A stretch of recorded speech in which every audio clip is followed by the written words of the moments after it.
सीधा आपको ले चलते हैं लखनऊ। मुख्यमंत्री योगी आदित्यनाथ इस वक्त कुछ बोल रहे हैं। सहकारिता विभाग के मंत्री श्री जेपीएस राठौर जी, प्रदेश के मुख्य सचिव श्री दुर्गा शंकर मिश्र जी, कृषि उत्पादन आयुक्त श्री मनोज कुमार सिंह जी, प्रमुख सचिव सहकारिता श्री बीएल मीना जी, आज के इस कार्यक्रम में उपस्थित सभी माननीय जनप्रतिनिधिगण, सहकारिता क्षेत्र में कार्य करने वाले सभी सुधीजन, सभी हमारे वरिष्ठ प्रशासनिक अधिकारीगण और उपस्थित भाइयों बहनों, प्रदेश भर से सहकारिता अभियान के साथ जुड़े हुए सभी महानुभाव,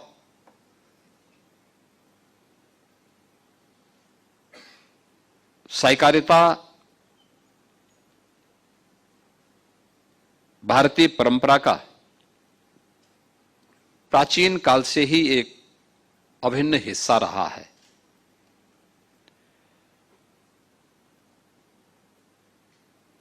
संयुक्त परिवारों की परंपरा उसका एक आदर्श उदाहरण है। हमारे गांवों में, हमारे कस्बों में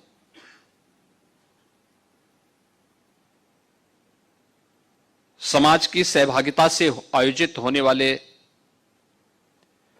वे सभी धार्मिक कार्यक्रम इसके अभिन्न हिस्से रहे हैं। आपने देखा होगा, गांव में किसी व्यक्ति को यज्ञ का आयोजन करना होता था, पूरे गांव के लोग एकजुट होकर के अपनी शक्ति और अपने सामर्थ्य से उसमें सहभागी बनते थे, योगदान करते थे। शासन प्रशासन की सहभागिता और उनके योगदान की बहुत आवश्यकता नहीं, आपस में मिलकर के सभी लोग उस कार्यक्रम को संपन्न कर देते हैं।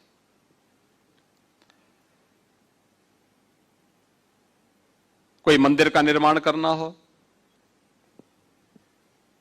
पहले समाज मिलकर के विद्यालयों का निर्माण करता था, अच्छे अच्छे संस्थान खड़ा करता था। इस सहकारिता का ही एक आदर्श उदाहरण है। लेकिन एक समय सहकारिता के इस कार्य में सेंध लगी,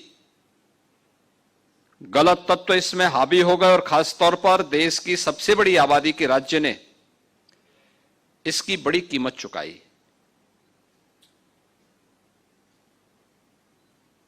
हम सब आभारी हैं प्रधानमंत्री मोदी जी के, जिन्होंने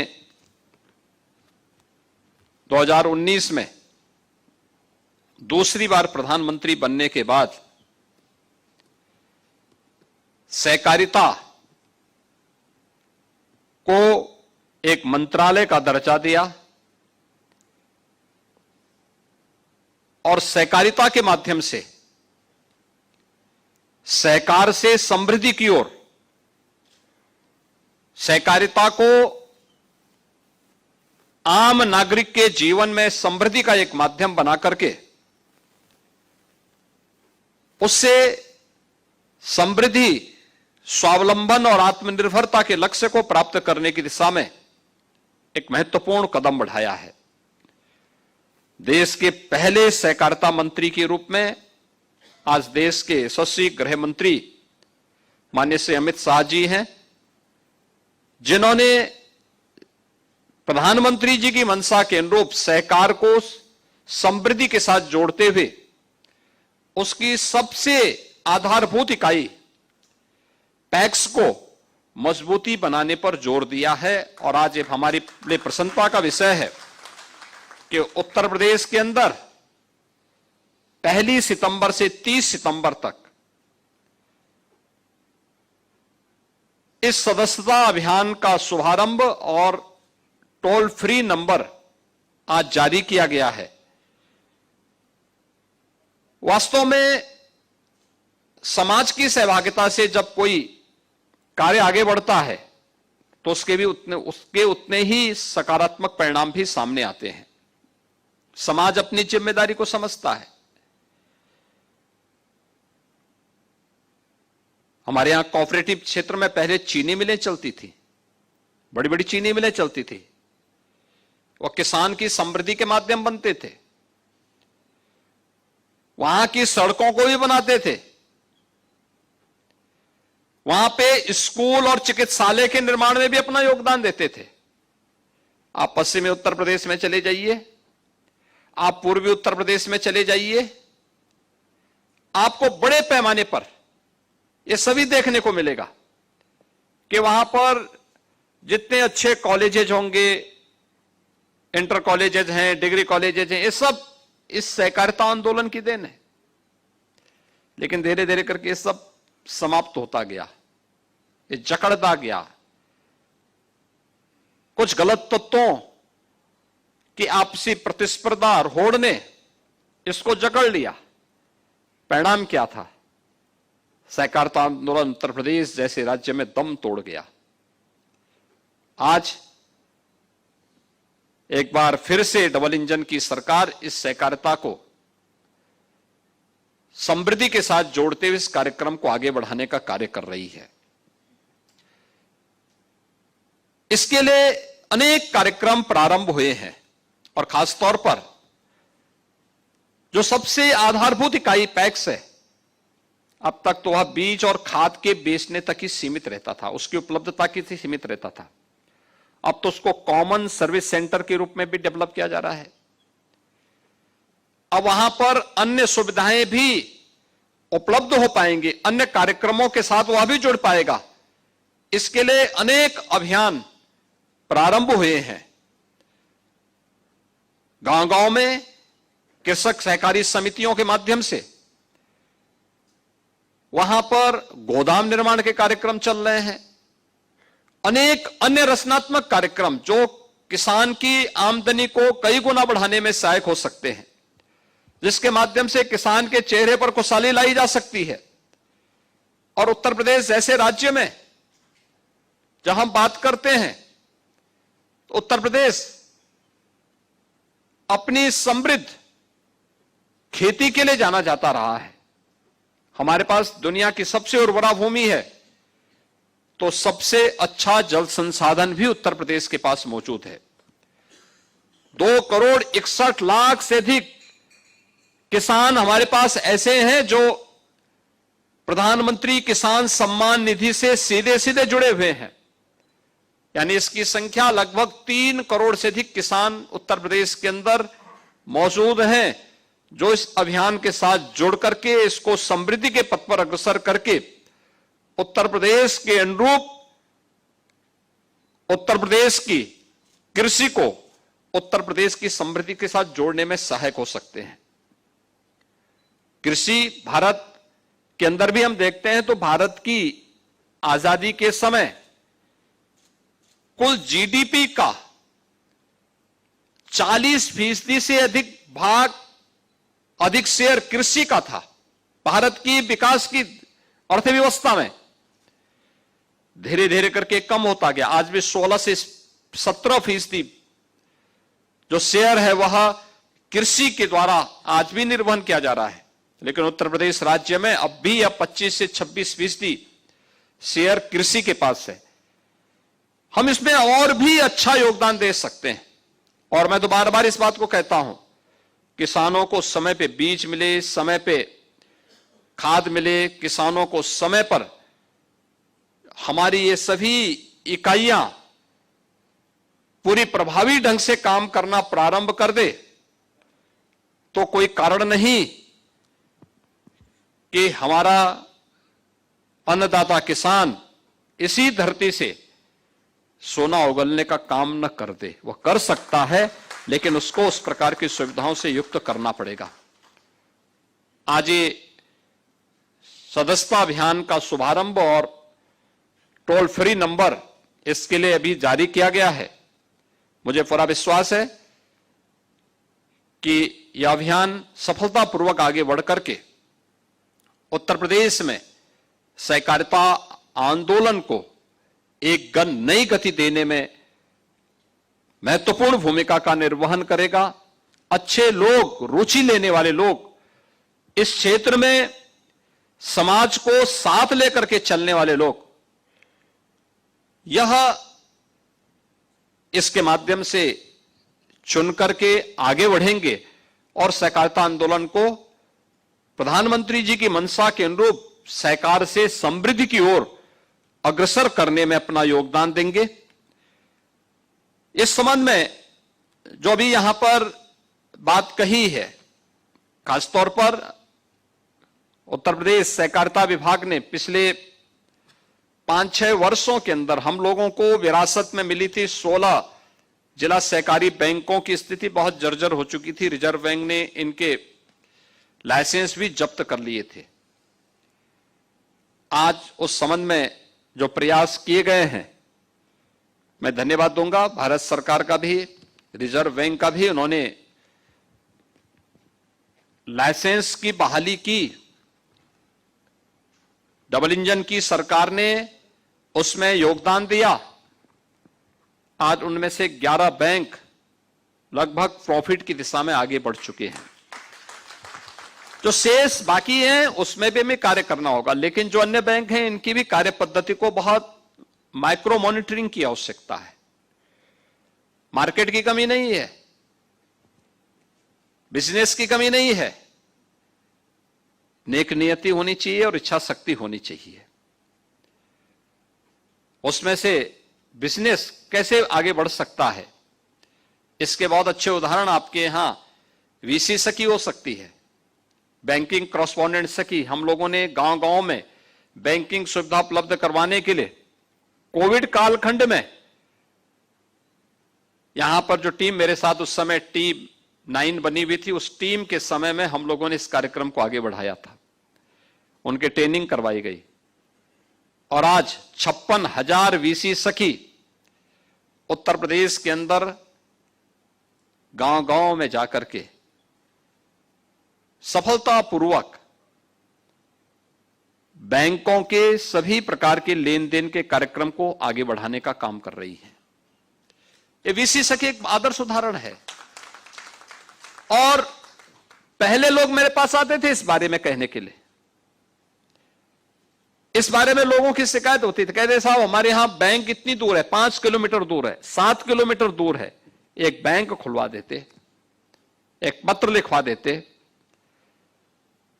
हम लोग भी